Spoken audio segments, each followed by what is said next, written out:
कटक जिला महांगा ब्लॉक रे चलित वर्ष मैट्रिक परीक्षा रे 96.81% छात्र छात्री माने पास करथिबा जणा जायछि। एही अवसर रे ललितगिरी पंचायत स्थित ललितगिरी सरकारी उच्च विद्यालय छात्री अंकिता त्रिपाठी 560 नंबर रखी समग्र महांगा अंचल रे सर्वोच्च नंबर रखिबा सह कटक जिल्ला रे पंचम स्थान अधिकार करी महांगा ब्लॉक तथा कटक जिला पई गर्व आनी दैछंती। से हेउचंती केसराईपुर ग्रामर प्रभात कुमार त्रिपाठी और सुचिस्मिता त्रिपाठी झील। विद्यालय और ट्यूशन पाठ को छाड़ी से दिन को 6 घंटार ऊर्ध्व समय धरी परिश्रम करथांती। सफलता पाई विद्यालय शिक्षक शिक्षयित्री ट्यूशन शिक्षक शिक्षयित्री और पितामाता को श्रेय देइछंती। से भविष्य में जड़े डाक्तर होई लोकों सेवा करने को चाहूँगी। ए नहीं आम प्रतिनिधि पचारिबारु सेमाने जहा कहते आसंतु सुनिबा। जय जगन्नाथ। मो ना अंकिता त्रिपाठी। मु ललितगिरी सरकारी उच्च विद्यालय जड़े छात्री। चलित वर्ष 10वीं श्रेणी परीक्षा रे मु 93.33% अथवा 560 नंबर रखी आम श्रेणी प्रथम स्थान अधिकार करिछि। ए सबुर श्रेय मु आम शिक्षक शिक्षयित्री पितामाता गुरुजी गुरुजन समस्त को दवाई चाहे।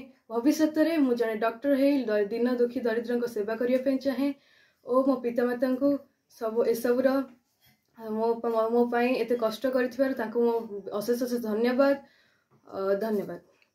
मोर कहया कथा आपण दिन को केते समय सब परिश्रम करते? 10 ରୁ 12 घंटा परिश्रम करे। मैं सुचिस्मिता त्रिपाठी।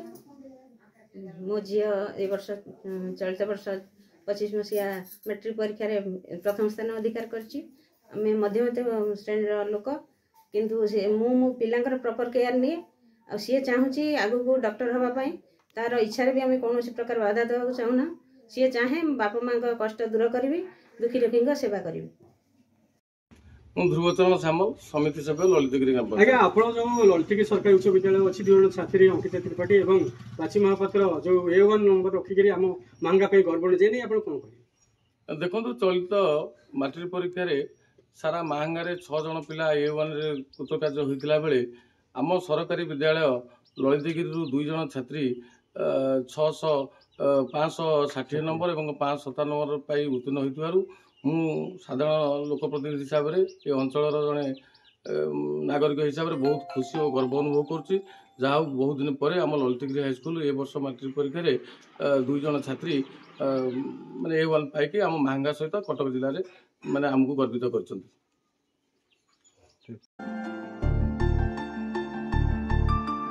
कटक सस्मिता साहू रिपोर्ट।